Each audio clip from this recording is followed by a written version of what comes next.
Olá, sejam bem-vindos a mais um Economia SC Podcast, em parceria com o Instituto Gênesis, Centro de Inovação Blumenau. Eu sou Ana Paula Dalck, fundadora do portal e host do episódio. Olá, eu sou Giovana, sou jornalista, assessora de comunicação aqui do Centro de Inovação Blumenau e também do Gene, e acompanho a Ana Paula nesse episódio. E hoje a gente recebe aqui a Aline Belli, que é sócia do Belli Studio. Seja bem-vinda ao episódio. Olá, obrigada. Um prazer, uma alegria estar aqui com você. A gente tem estrela no episódio, inclusive, né? E para a gente começar, queria que tu contasse um pouco de como que surgiu, né? Estava comentando aqui no bastidor, nasceu em 99, né? Eu comentei que eu sou de 97. Então, E aí, revela a idade. Conta um pouquinho pra gente aí como é que aconteceu. Então, nós temos uma trajetória que está indo para o 26º ano já, né? Nós começamos lá em 99 ilustrando para livros infantis, sendo braço de arte para agências de publicidade e propaganda também.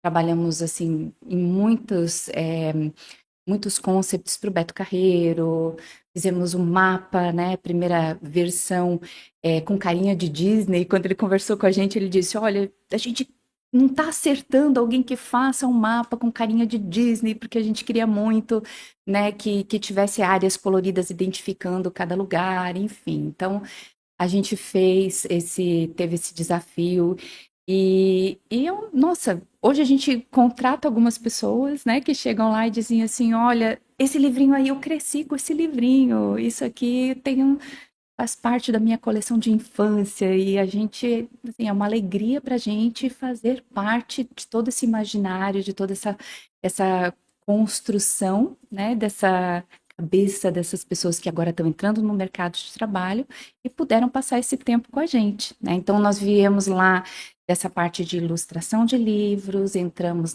no mercado de desenho animado também, prestamos serviços nessa área, fomos aprender sobre o mercado internacional, entender como que era produzir nossos próprios originais, testamos várias ideias que não deram certo. E a gente tem aquele sonho assim de, né, puxa, isso aqui é uma super ideia, vai dar. Não foi. Não foi na primeira, não foi na segunda. E aí a gente foi até que chegou no momento que a gente estava pronto para produzir e deu certo de uma TV chegar e dizer, olha, essa ideia fecha com o nosso editorial, vamos colocar para frente um contrato. Né? E isso aconteceu em 2015, 2016, que foi com a série do Boris e Rufus, que foi o nosso primeiro IP, né? Nosso primeiro material, e hoje tem mais ou menos 43 episódios, está aí em mais de 80 países, está em 7 línguas diferentes, então para a gente foi uma super escola. Uhum.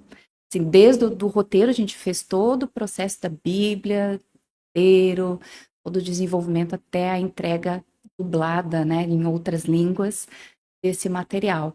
Mas antes disso foi todo aquele processo de entender esse mercado, de prestar serviços, de saber como é que isso funcionava, não só no Brasil, como lá fora, porque em termos de animação, o mercado brasileiro é muito pequeno. Né? A gente precisa fazer coisas que possam viajar, porque senão a gente não consegue fazer isso dar certo, né? Nem pagar o valor investido e nem depois trazer um resultado em cima daquilo que você está esperando também. E como que foi esse processo de criação do Boris e Rufus? Assim, quais são os bastidores? Nossa, então, esse em especial, assim, a gente teve um pitching num evento que chamava Catarina Criativa, que foi lá em Florianópolis.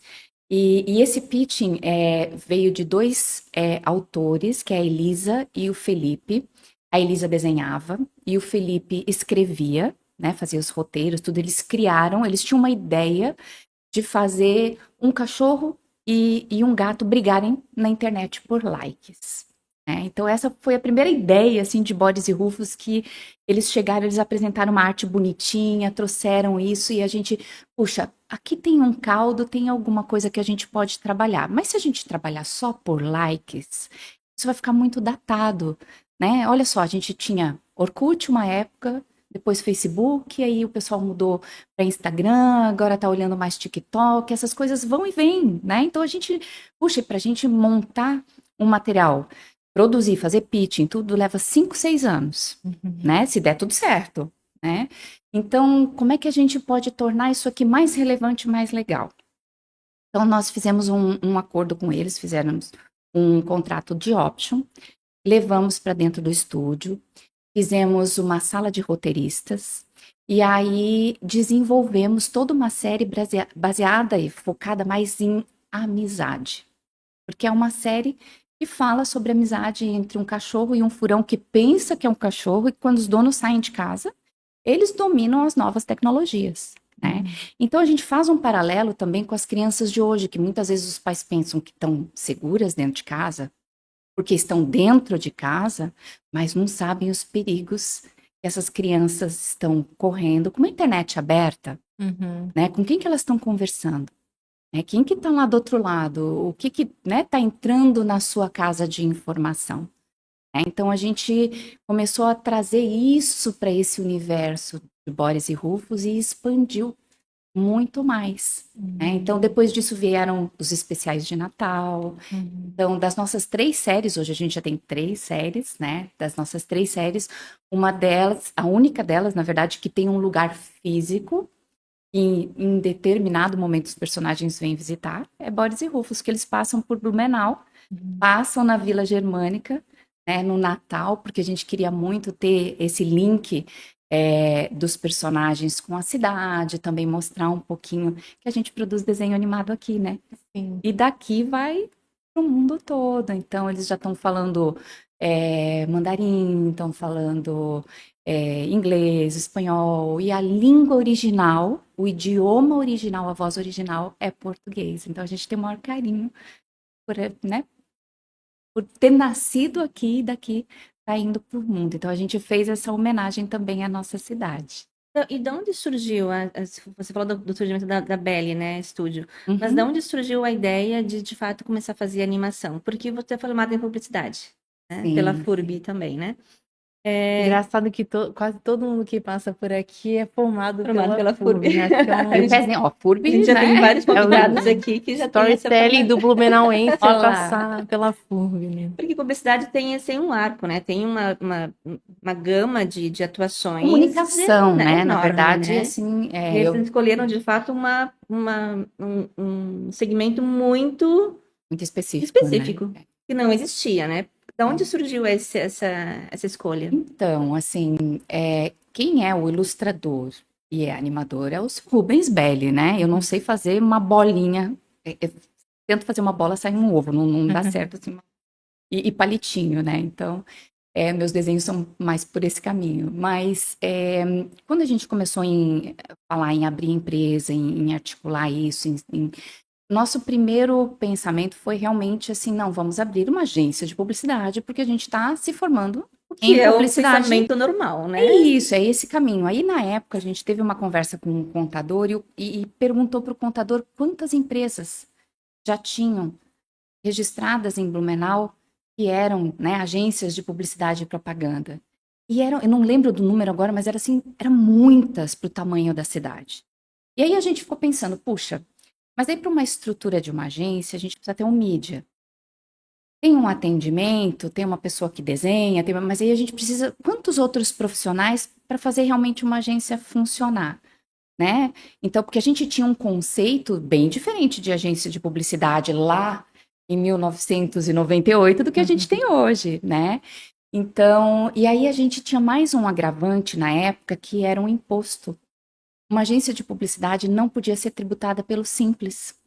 Podia ser lucro real ou lucro presumido, né? Então, aí a gente fez algumas contas e, poxa, a gente vai durar 3 meses. Esse negócio não vai ser muito complicado da gente manter, porque era uma carga tributária muito grande para um movimento inicial da gente fazer atendimento para editoras, para a gente, né, entrar por um lado de ilustração, de arte e fazer esse caminho, né? Então a gente se posicionou mesmo como um estúdio de ilustração e depois veio a animação. E a animação veio muito por uma paixão do Belli, porque ele sempre estudou desde pequenininho. Walt Disney sempre foi uma figura assim muito presente na nossa vida, né? Eu acho que todo mundo tem uma história, né, para contar sobre essa questão dos personagens da Disney. domina muito o nosso imaginário. E ele estudava muito, queria muito, mas era muito caro fazer animação. Porque era aquela coisa do papel mesmo. Na verdade, antes era um outro tipo de material que você tinha que ter câmera de cinema, tinha que fazer quadro a quadro. Aí isso foi devagarinho, as tecnologias nos ajudaram, né? Isso foi, não, peraí, vamos entrar com software diferenciado. A gente chegou a fazer, a nossa primeira série foi o Beto Carreiro. Nós fizemos as aventuras de Betinho Carreiro. Ainda toda em mesa de luz, quadro a quadro. E ali a gente aprendeu muito a fazer, assim, a quebrar o personagem. Então você desenha o corpo, vai mexer só o braço, você não precisa desenhar o corpo todo, você usa aquele mesmo corpo e faz o movimento do braço. Então faz as poses chaves e depois faz a intervalação em cima só daquilo que vai mexer. Não precisa toda vez desenhar ele inteiro, você pode ir quebrando o personagem. Então a gente foi entendendo um conceito hoje que é o rig, né? Que a gente faz os pontos de dobra, a gente faz isso dentro de um software que, nossa, facilitou a vida, né? Hoje, assim, a gente consegue fazer muita coisa no computador, mas o computador não substitui o artista. Né? A cabeça do artista, a cabeça do diretor, de como ele quer mostrar aquela cena, de como aquilo precisa sair para chegar no público final, é muito importante construção ainda. Qual é o tamanho, então, da Belly hoje, né? O do estúdio de vocês, assim, quantas pessoas trabalham, qual é a composição de vocês? Então, a gente passou por vários tamanhos ao longo dos anos, né? E várias, assim, várias guinadas, né? Várias dificuldades em alguns momentos, vários momentos que foram muito, muito legais. Hoje a gente está com uma equipe de quase 50 pessoas, que é a nossa equipe fixa. E aí a gente monta equipes de apoio conforme a gente entra em produção. Então, se a gente entra em produção de uma série, a gente precisa contratar roteiristas, aí a gente contrata para aquele momento para fazer o desenho daquela produção. Então, precisa fazer 26 episódios, a gente contrata 3, 4 roteiristas que vão trabalhar naquela série. Aí precisa de vozes originais, trabalha com o estúdio parceiro, contratando esses atores, as pessoas que vão fazer trilha, enfim, todo esse processo. Então, a gente vai fazendo essa expansão de rede conforme a necessidade, né? E todos são de Blumenau, são daqui da região? Ou vocês têm algum escritório em outra cidade? Nós tivemos muitos anos um escritório em Florianópolis, mas durante a pandemia a gente acabou fechando, né? Não teve como manter, porque as pessoas acabaram se deslocando para casa. Mas a gente tem o escritório, a sede é aqui em Blumenau, nós temos somente 5 pessoas que trabalham fora, mas a gente acredita muito num trabalho que constrói junto, que troca muito, né? Então a gente entra numa produção, a gente testou por muito tempo essa questão de home office e isso tem que funcionar para os dois lados. Primeiro, a pessoa tem que ter perfil para trabalhar sozinha em casa. Tem que ter um lugar, tem que ter uma coisa organizada para aquilo funcionar, né? E ela tem que ter uma senioridade também, ou um autodidatismo até, né? Para aprender muita coisa. E é diferente da velocidade que ela vai ter trabalhando do lado de uma outra pessoa que ela pode perguntar.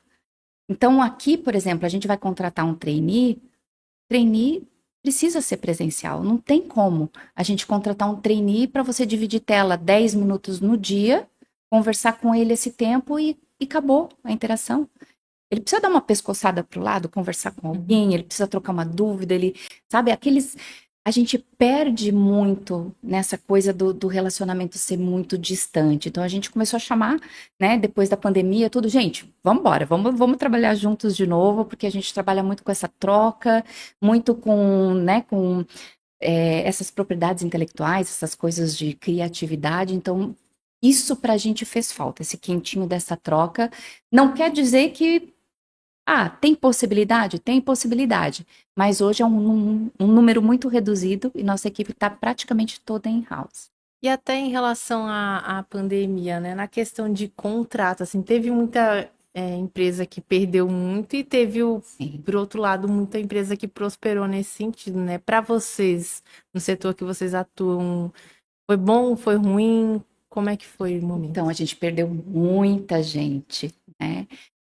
Para fora do Brasil, principalmente, porque existem leis que dão apoio para empresas na área de animação, por exemplo, né, no Canadá, na Europa, que eles têm tax rebate pelas pessoas que eles contratam, que estão estudando, que estão lá naquela região onde a pessoa está trabalhando. Então, eles têm uma forma de fazer um contrato diferenciado quando eles contratam uma pessoa daquela região.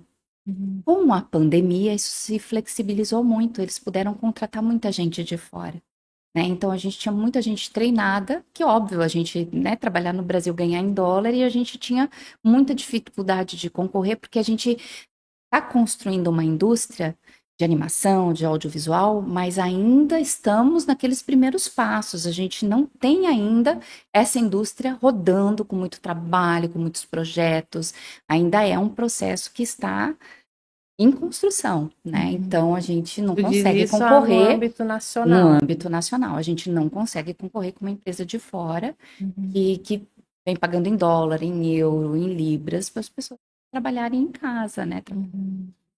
Enfim, é uma dificuldade. Então, a gente perdeu muita gente. Depois da pandemia, a gente teve que fazer todo um processo de começar de novo, de treinar pessoas, de fazer isso para montar nossa equipe novamente. Uhum. E hoje voltou ao que era antes da pandemia Hoje já mesmo. estamos já bem mais tranquilo, assim. E nessa trajetória também vocês tiveram bastante conquistas, né? Premiações. Queria que tu comentasse um pouco nesse sentido também. Ah, eu vou contar do Grande Otelo, né? Essa é a mais Então, recente, mais emocionante. Então, é que foi tão inesperado, porque a gente pensou assim, nossa, tem tanto concorrente de peso aqui. Sabe quando você vai para um prêmio e pensa assim, será? Não, acho que Vou não, mandar um né? representante lá. Então, será? E aí foi tão engraçado, porque assim, eu fui com o Rubens, né, com o Belly, e a gente chegou lá na Cidade das Artes, no Rio de Janeiro, e aí a gente brincou, então vamos ver onde é que eles vão colocar a gente sentar. Porque conforme for, de repente, quer dizer que a gente, né, vai subir nesse palco hoje, tá? Então, se eles colocarem a gente sentar mais perto do corredor, quer dizer que é para a gente levantar e ir lá buscar o prêmio, quer dizer que o prêmio é nosso, nós vamos levar o prêmio, tá? Então tá. Então chegamos lá, tapete vermelho para um monte de gente super famosa, um monte de fotos com, né? E a gente tietando, na verdade, porque assim, um monte de gente super conhecidos, tanto de diretores, produtores, quanto artistas mesmo, enfim, né? De live action e de animação. E aí, quando a gente recebeu os nossos, né, nossa banquinho, não, vocês vão sentar lá perto do palco, nas duas cadeiras. Eu disse, nossa, nós vamos levar. É hoje. Aí o Belly disse, será? Não, eu acho que é hoje. Vamos levar hoje. Aí o primeiro prêmio que eles chamaram foram duas pessoas que saíram lá de trás do meio da plateia, do meio que todo mundo da fila teve que levantar para chegar. Não é pra Não, ser nada eu óbvio. acho nada que óbvio. não, eu acho que não, porque isso deve ter a ver com isso está sendo transmitido ao vivo, então as pessoas, a câmera tem tempo para a pessoa levantar, caminhar, então nós estamos na ponta aqui, muito perto do palco, não vai ser nosso, então a gente já desligou aquilo, vamos curtir, né? E aí chegou lá, então os finalistas na categoria de melhor série de animação brasileira são, aí falaram lá as séries. Quando falar Esquadrão do Mar Azul, nossa, nossa, foi uma coisa muito, muito incrível pra gente, assim, um reconhecimento. E aí a gente trouxe, né, o Estatueta. Grande Otelo, que foi desenhado pelo Ziraldo, então, né, pra gente mais uma coisa emblemática, né, porque todo mundo ganhou o Ziraldo, mas pra gente da área de animação, tem duas vezes uma memória afetiva, né, Sim. E vocês foram os mais únicos de Santa Catarina importante. a trazer um prêmio desse pra Trazer cá, o né? prêmio para cá, né, de animação. Então, enfim, a gente ficou super, super feliz. E é um projeto, Esquadrão do Mar Azul, que assim, nossa, não é fácil, né? Como eu te falei, assim, 4, 5 anos trabalhando. A gente teve um oceanógrafo que é daqui de Itajaí, o Emílio, que conversou com a gente. Ele levantou o tema. Ele foi nos visitar lá no estúdio e disse: Olha, vamos fazer alguma coisa nessa área de limpeza dos oceanos? Vamos, mas o quê? Não sei, isso aí é com vocês. Você me inventa alguma coisa. Eu queria muito trabalhar em alguma coisa dessa área de limpeza dos oceanos, de falar da água, importância da água. Eu digo, tá, mas não é assim, né? Assim, a gente precisa ter um projeto, tem que ter uma ideia. Então, vamos procurar alguém que tenha já uma ideia, uma pessoa que já está com isso formatado. E eu lembrei da Marcela, porque a gente trabalhou muitos anos com a Marcela, porque a gente animou Peixonauta, que ela, né, fez parte do time, animou também Luna, show da Luna, né? E ela também fez parte, né, dessas, como roteirista dessas histórias. Então, liguei para Marcela, né? Disse, ô Marcela, você não tem alguma série que você pensou em contar alguma coisa sobre limpeza dos oceanos, que tivesse alguma história com essa coisa do mar? Ela tenho. Eu cresci na praia, minhas irmãs, nós moramos muito tempo na praia, eu tenho, e ela é uma série que eu pensei em chamar SOS Planeta Água, e a gente teve assim, nossa, muitas conversas nesse processo, e o Emílio veio junto com a gente trabalhando como oceanógrafo, trouxe as informações importantes para a gente poder. A gente não pode sair, nesse caso em especial, é uma série que você está colocando informação, você está trabalhando com criança bem pequena, né? É para criança em idade pré-escolar, de 3 a 5 anos. Então a gente não pode falar que uma tartaruga marinha se esconde dentro do casco dela quando ela fica com medo. Não, isso é o jabuti, é outra coisa, é outra, né? Então a gente precisava validar todas as informações e tudo mais. Então depois veio a Patrícia também, que nos ajudou, que é uma outra pessoa da área de biologia, o Sérgio também, que revisava todos os nossos materiais.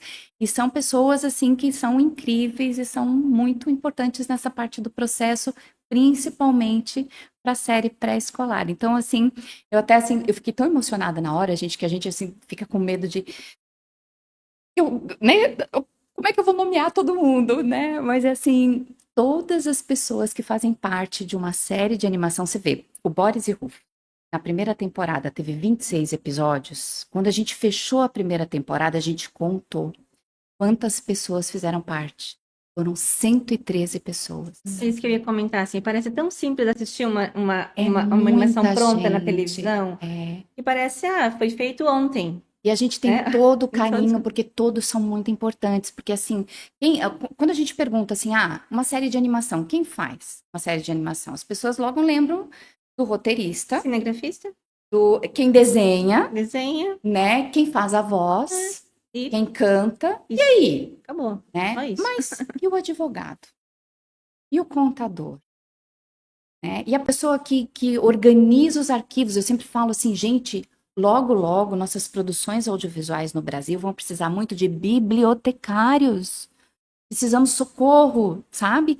Gente que organize os arquivos virtuais que a gente acha, porque assim, a gente tem sons que a gente precisa catalogar, a gente tem informações de pesquisa, a gente tem BGs, né, que são cenários que a mesma casa tem de dia, no fim da tarde, de noite, com chuva, com neve, com sol, com nuvem, sabe assim, ó, tem tanta coisa que deriva de um primeiro conceito que a gente precisa saber como guardar para quando for para uma nova temporada, você saber onde buscar isso.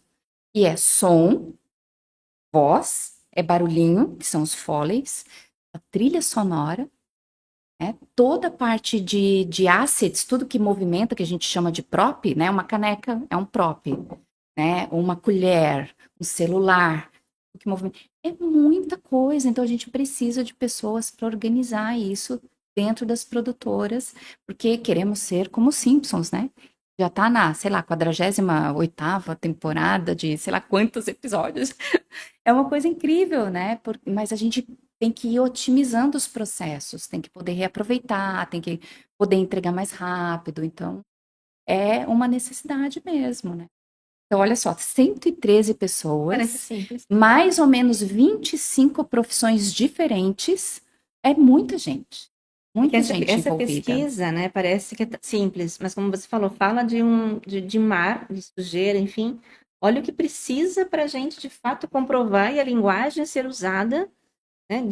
Tem que ter certeza do que está falando, né? Tem que ter um estudo em relação a isso, né? E como falar com a criança sem Pra criança. apavorar ela, né? Uhum. Que olha só, a gente tinha lá um desafio no Esquadrão do Mar Azul, que era, vamos falar de poluição, vamos falar de depredação caramba, daqui a pouco ela vai dizer assim, gente, o mundo tá acabando, a culpa é minha, como que vai ser isso? Né? Então a gente foi devagarinho virando a chave, inclusive por isso a gente passou por uma consultoria, nós ganhamos uma consultoria com o pessoal de Annecy. Annecy pra gente, para animadores, é a mesma coisa que o Oscar está para o mercado comercial. É incrível, né? Então, assim, se faz muito teste lá, é um festival muito maravilhoso. É uma cidade super pequenininha na França, com esse festival que vai, assim, artistas do mundo todo para trocar mesmo informações. Tem um prêmio que é super famoso também, que o Brasil já ganhou, maravilhoso.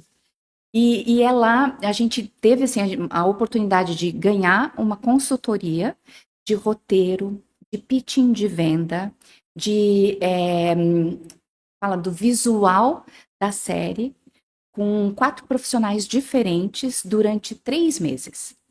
Então a gente ficava conversando com eles quinzenalmente, voltava, arrumava o projeto, apresentava de novo, voltava, fazia adequação, mostrava. Então isso para a gente foi uma escola. E uma das coisas que a gente percebeu durante esse tempo dessa consultoria foi que SOS Planeta Água, a gente estava focando no problema e não na solução.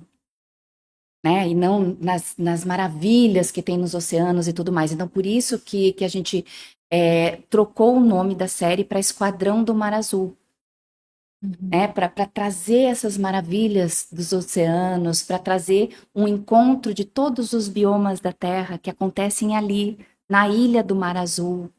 Porque tem vários encontros ali que hoje, na nossa natureza, não, né? Assim, não tem, porque tem bichos que existem no Polo Norte, tem outros que é no Polo Sul, e eles na natureza não se encontram. Mas nessa série se encontram para deixar alguma mensagem, para trazer alguma descoberta, para a criança poder vivenciar alguma coisa. Aline, Então, isso essa a gente consultoria tem. que você fala, vocês conseguiram por meio de algum edital, de algum convênio? Como é que A funcionou? gente participou de uma chamada aberta através da Brave, né, que é um programa da Brazilian TV Producers, que tem dentro um grupo de. Nossa, me fugiu o nome da. É uma. Corta aí, deixa eu pensar, viu? Olha Uma só, a pergunta pessoa difícil. tem que meditar. A Brave é Brasil Audiovisual. A Brava é Brasil Audiovisual. Então, são produtores independentes reunidos numa associação que tem um convênio com a Apex e eles fizeram uma chamada para todas as produtoras brasileiras, né, entrarem, submeterem seus projetos, aí mandaram para a Annecy e 5 projetos brasileiros foram escolhidos. 2 projetos de longa e 3 projetos de série. E na época o nosso entrou e a gente teve todo essa conversa, todo esse apoio deles para fazer o desenvolvimento desse projeto de forma mais Bacana, um legal, grande né? aprendizado. Super, muito, muito legal. E falando um pouco mais da atuação na economia criativa no âmbito até municipal regional, né? A cidade entendeu a necessidade da criação de uma governança específica nesse sentido. E eu queria que tu, Legal, né? Tô super empolgada com Amém. isso.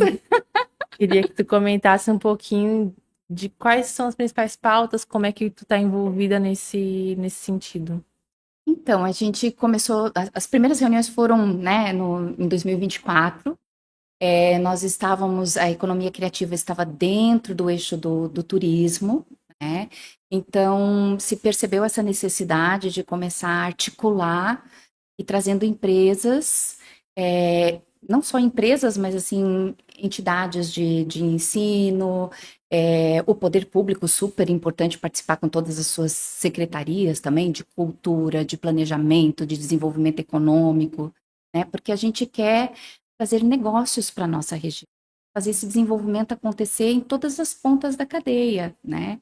Então a gente está falando em ter mão de obra, em ter propriedade intelectual, né, ter patentes, ter coisas desenvolvidas aqui com inovação, com criatividade, e que a nossa cidade seja um ponto de luz, né, no mercado latino-americano. Inclusive, há pouco tempo saiu uma pesquisa que nós somos a quarta cidade, né, com esse movimento da economia criativa, é, como um foco de destaque, né, nesse mercado. Então, para a gente, eu sou muito ruim de número, tá, gente? Desculpa, assim, eu tenho que estar sempre com as minhas colinhas para eu lembrar sempre as classificações e os números certinhos, mas é uma coisa muito legal a gente poder desenvolver, porque a economia criativa, ela é um setor, na verdade, transversal também, né? Então, a gente fala de tecnologia, a gente fala de mídia, a gente fala de audiovisual, a gente fala de design, fala de têxtil. Então, várias coisas se ajudam, se interconectam. Tem biotecnologia também. Lá atrás, quando nós começamos o movimento do SC Criativa, aqui em Blumenau, nós trouxemos 2 pessoas da Maurício de Souza Produções para falar um pouquinho sobre o que é. Eu Que estava, bicho é inclusive, né? esse, né? De economia criativa. Quem eu sou dentro da economia criativa, né? E aí a gente trouxe o Rodrigo Paiva, que era da área de negócios, de licenciamento, uma parte super específica, assim, de movimentar isso na parte de economia, e da parte criativa, teve uma outra pessoa que veio trazendo todo esse processo de como é o desenvolvimento da Mônica Toys, como isso foi trabalhado criativamente dentro do Maurício de Souza, porque o Maurício de Souza nasceu com a turma da Mônica, já teve vários desdobramentos, né? A gente tem a turma da Mônica clássica, tem a Mônica Toys, tem a Mônica jovem, e tem a parte criativa dos parques, que tá chegando diferente nas crianças, já tem todas as músicas, tem um monte de coisa, inclusive nos parques, quando o Rodrigo veio, ele estava falando sobre o setor de biotecnologia e estava desenvolvendo o cheirinho da melancia da Magali para colocar em algumas estruturas dos parques, para isso fazer uma movimentação diferenciada para as pessoas. Poxa, a Magali come muita melancia, né? Ela lembra, né? Para ter, além da memória visual, ter aquela coisa sinestésica, né? De você estar com outras coisas remetendo àquele personagem. Então, eu acho que a economia criativa, ela tendo uma governança própria, ela vai poder também puxar outros setores da economia. Está falando aqui também de museus, a gente está falando de muitas ações dentro de universidades, falando de empreendimentos turísticos, de hotéis e tudo mais. Sem todos os outros eixos, a gente também trabalha com eles. Principalmente o eixo de turismo. A gente está fortemente ligado ao eixo de turismo.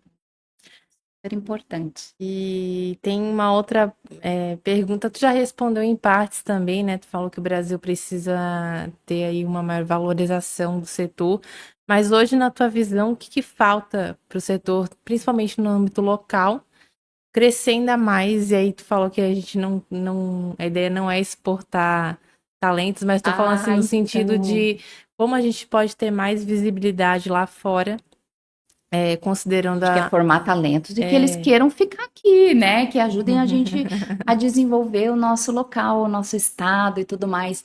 Mas eu acho que a gente tem muitas iniciativas incríveis que pipocam, sabe? Que não estão conectadas. Eu acho que também esse é o desafio da governança. Fazer essa conectividade acontecer. Então, entre as outras governanças, entre essas atividades todas, para que elas possam se conhecer, interagir, se fortalecer, né? E junto ir puxando novas iniciativas.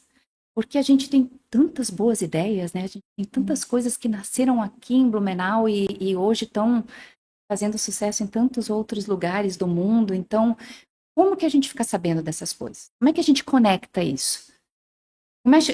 Como é que a gente sabe, por exemplo, que Blumenau tem, dentro da área da saúde, um lugar que faz transplante e é referência latino-americana de transplante de rim, os transplantes de fígado, né? Vem gente de super longe para operar aqui. E precisa de hotel, precisa de farmácias, precisa de toda uma estrutura para receber essas pessoas também, Uhum. né? Então, assim, a gente tem vários pontos que a gente pode conectar e conversar muito para poder fazer a nossa cidade crescer, o nosso estado crescer e trabalhar melhor. Eu acho que esse, de repente, é o ponto crucial, assim, na função do centro de inovação, né? É conectar tudo isso. A gente já via isso, Esses esses pontos, né, pontos, né, de de diferentes, por exemplo, ideias e... tem o núcleo de inovação aqui e o núcleo de inovação lá. Por que não se junta todos os núcleos de inovação num lugar só e se discute, porque falam-se da mesma coisa, né? Então, tem várias coisas diferentes acontecendo, coisas iguais acontecendo em pontos diferentes. Então, une-se, né? Esse é um dos focos, às vezes, um dos pontos que o CIB consegue conectar, né? Traz para cá, une-se tudo aqui, discute a mesma coisa. As governanças são os exemplos disso, né? Também, né? Uhum. Une aqui e depois sai com um objetivo comum, sai com um objetivo maior para a cidade toda, né? Que ajuda a fazer essa conexão, né? É isso. Então, esse movimento, eu só queria. Agora eu lembrei do nome do Bruno Honda, que eu queria super. Eu estava tentando lembrar o nome dele, porque ele veio junto com o Rodrigo Paiva, quando a gente trouxe lá no momento do Maurício de Souza, para a gente falar sobre essa questão da economia criativa, né? E porque a gente tem que juntar e entender que criatividade e inovação pode estar presente em vários tipos de negócio, né? E como a gente abre a porta para isso? Como a gente faz com que as nossas mentes criativas possam estar sempre funcionando, né? Como é que a gente conecta todas essas iniciativas e tudo mais? Então, esse é um grande desafio e eu acho que a gente aqui em Blumenau tem todas as ferramentas, a capacidade, a vontade, né? Achar esses meios e realmente fazer isso acontecer. Sim. Conseguiremos. Já passou por tantos É desafios, né? isso, né? Você já falou bastante coisa de novidade, de bastidor, e aí a última pergunta é: o que que a gente pode esperar da Bela Studio aí para 2025? Nossa, gente, tem tanta coisa pipocando, assim. A gente tem trabalhado com empreendimentos turísticos, a gente está muito feliz de trazer algumas coisas, assim, de inovação. No finalzinho do ano passado, nós entregamos nossa primeira concepção de hotel temático para um empresário que é de Balneário Camboriú. E, assim, tem um restaurante enorme em cima, numa nave maravilhoso. Não posso contar muita coisa, só uns pequenos spoilers, assim. Cada, é, cada andar do hotel, ele é de um personagem diferente, então, que veio de um planeta diferente. Então, ele tem materiais diferentes. Dentro do quarto, a criança pode explorar coisas diferentes. É quase que um mini parque temático próprio hotel. Além da área externa, que vai ter outras coisas que estão sendo planejadas, né? Então, isso é uma das coisas que a gente trabalhou junto com o pessoal da A mais C Arquitetura, e foi muito legal. A gente, então, está fazendo um mergulho nessa área de empreendimentos, porque a gente já vinha há muitos anos trabalhando com os resorts Aviva, com Beto Carreiro World, com vários outros parques, não só parques temáticos, mas parques aquáticos, e trabalhando essa questão de narrativas, né, do storytelling mesmo, porque o que é muito importante as pessoas entenderem, e que a gente tem feito um trabalho em relação aos empresários também, e para ter uma conexão, para as crianças se conectarem, para as famílias se conectarem, elas precisam estar envolvidas em alguma história. Aquilo precisa ter uma narrativa que bata nelas como elas se sentindo parte daquilo e elas querendo abraçar aquele personagem, aquele universo e aquilo fazendo sentido para eles, né? Então isso não é só no cimento e no metal que se constrói. A gente precisa ter outros elementos. E é através dessas histórias que a gente vai construindo e sedimentando esses processos. Então, Disney construiu isso, né? A gente sai daqui para ir numa montanha russa na Disney só porque ela anda no trilho? Não, Não porque só por tem, isso. nossa, é a montanha do Batman, é a montanha do Star Wars, é a experiência que a gente busca, né? Então, a gente como empresa está se especializando nisso, né? Tá fazendo esse mergulho, tá muito, assim, apaixonado por pelas histórias que a gente tem possibilidade de contar, pelas pessoas que a gente tem encontrado no caminho também para nos ajudar a construir essas narrativas, e eu acho que tem muita coisa legal, sabe? Cozinhando e para sair da panela loguinho, e a gente está compartilhando aí. E a gente pode saber quando é o lançamento desse empreendimento? Ainda não tenho essa informação, porque está em pitching, né? Porque, assim, tanto o local quanto, assim, a parte de trazer investidores para esse projeto. Já é um empresário que tem investimentos aqui em Balneário, em Gramado e Canela, no Rio de Janeiro. Então, em breve, ele deve estar anunciando aí essas novidades. Em breve, novidades. Então tá, Aline, quero agradecer a tua presença aqui no podcast e sucesso aí nas próximas produções. Obrigada, gente.